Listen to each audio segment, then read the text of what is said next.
Alright, here it goes. A Destiny 2 Season 18 PvP review. This is made just before Trials is coming out, because that's influences PvP heavily. This is obviously just assessing it before that gets introduced this season. So obviously with the introduction of Season 18, we've had things like Arc 3.0, we've had some nerfs, we've had some buffs, we've had some balances really, introducing new weapons, everything like that. So really let's talk about the pros to start off with. Weapons and exotics like the Lord of Wolves, Lawley Splendor, Omnioculus, they've all been balanced this season, so we've faced a lot less of those for now. And it does feel like there's a lot less people crutching on specific weapons in a very meta style fashion. Additionally, things like classy restoration have gone. As a solo main, I really fucking enjoyed things like classy restoration, but I was actually excited for it to go because it was a bit OP. I slayed with it, but obviously other people were doing the exact same, and it got to the point where it's just too easy to be that kind of person. So I'm glad it's kind of been balanced now and it's gone. All it is now is just good warlocks doing their natural healing. Solar people having heal grenades, for example.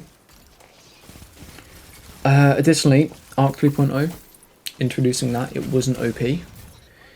Interestingly enough, because as soon as Bungie released things like Void 3.0, Solar, Stasis, all of them, they were OP. There was people crutching overshields, invis, too much healing, damage resists. Obviously, it's everything that happened with Stasis, but let's hope we don't have to talk about that one again.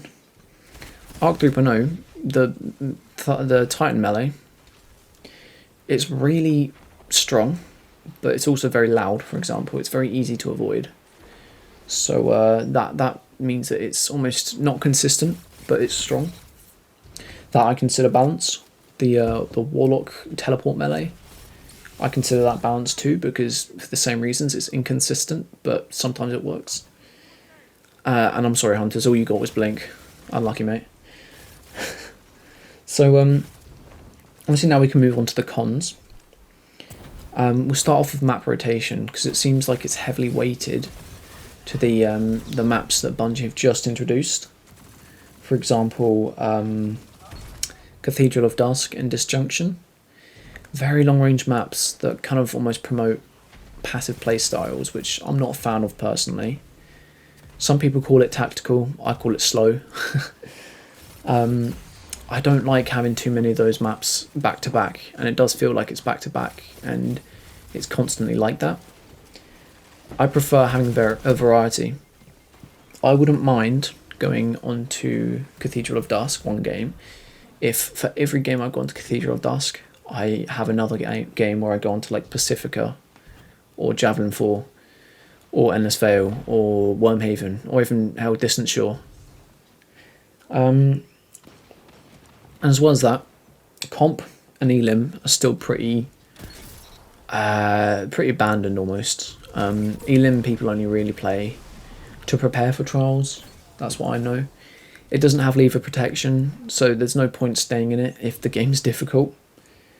And Comp, there is little reward in it apart from getting Unbroken, getting 5500, which it's seasonal. It doesn't really affect you.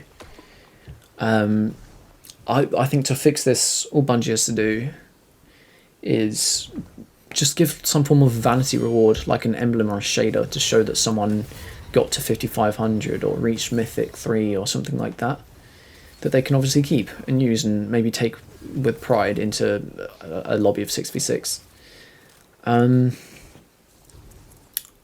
You know, worst case scenario, they can make things like ritual weapons, but only obtainable at like $2,100 already, like not that much, not difficult to get, so that PvE players aren't forced to stay into that playlist the entire season, so that account recoveries aren't like everywhere, so that people aren't promoted to cheat. You know, you want to keep it as balanced as you can, really.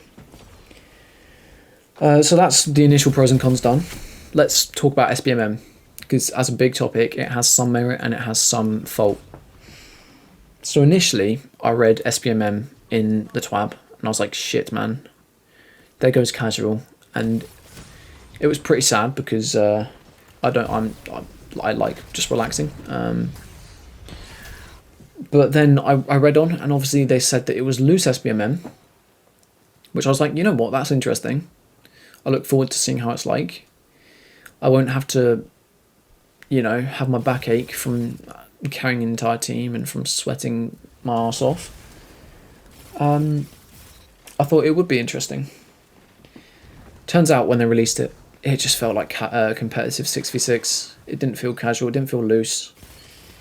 Some people loved it, some people hated it. I think it was a very even split, 50-50 for casual PvP players enjoying it, and you know, let's get RKD as high as possible people who did not enjoy it. Personally, I had about a minimum of 2 people quit every single game, and sometimes not even extreme cases, but in quite a lot of cases we'd have an entire team that would leave at a time.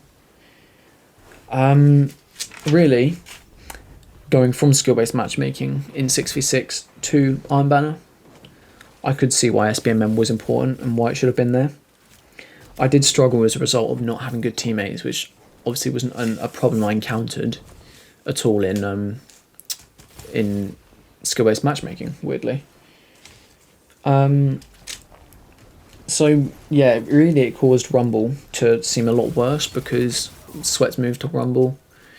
It just diluted more playlists with more Sweats, and obviously it negatively affected a lot of different playlists where people were just obviously trying to do their own thing. Got invaded by maximum tryhards. So really, skill-based matchmaking though, the margins have changed a lot lately. Very recently, SBMM has been very loose, which I enjoy. It means that I'm not dicking on absolute bots. No one's going in as new lights and struggling way too much when they shouldn't be. But additionally, I'm allowed to relax in games. It feels much nicer for me to just sit back and enjoy. Games do feel better, especially because my kills and KD have been increasing. I do enjoy having high kills per game. Obviously my KD's an illusion, but it's still a fun thing to try and get a good one. Unfortunately, though, people do still leave lobbies. I'm not sure why. SBMM's been slightly lifted, you know. And because of skill-based matchmaking, we had things like quit penalties. They've been very recently introduced, and I've played like for 2 days, and I already have a negative experience of it.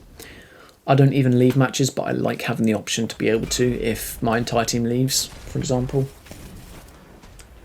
What it really means is just goodbye casual.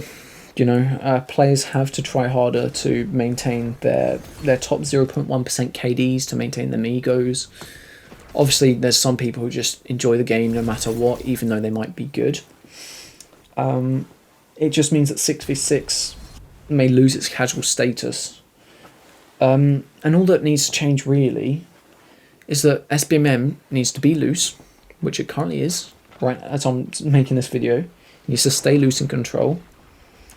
And quit penalties definitely need to be gone. This would be ideal. It would be a good balance for everyone to have a good experience in PvP. The new lights and, you know, the new players, even the returning players, don't get absolutely destroyed and don't have a horrible experience of our game. Our community may get bigger, especially the PvP one. It's quite a small community compared to the entirety of Destiny. But it is a very loyal community, and it can be massively improved for the better. So yeah, that's all I have to say really for this season, for skill-based matchmaking, for quit penalties, the positives, the negatives. I am enjoying the season as of late. At the beginning I wasn't, but that is just my opinion. It's my experience. I'm sure everyone has their own. I'm interested to hear everyone's opinions, no matter how different they are, because it does seem to be that if someone has a different opinion, Destiny players tend to be wired to absolutely hate the other person, which is obviously not how it should be.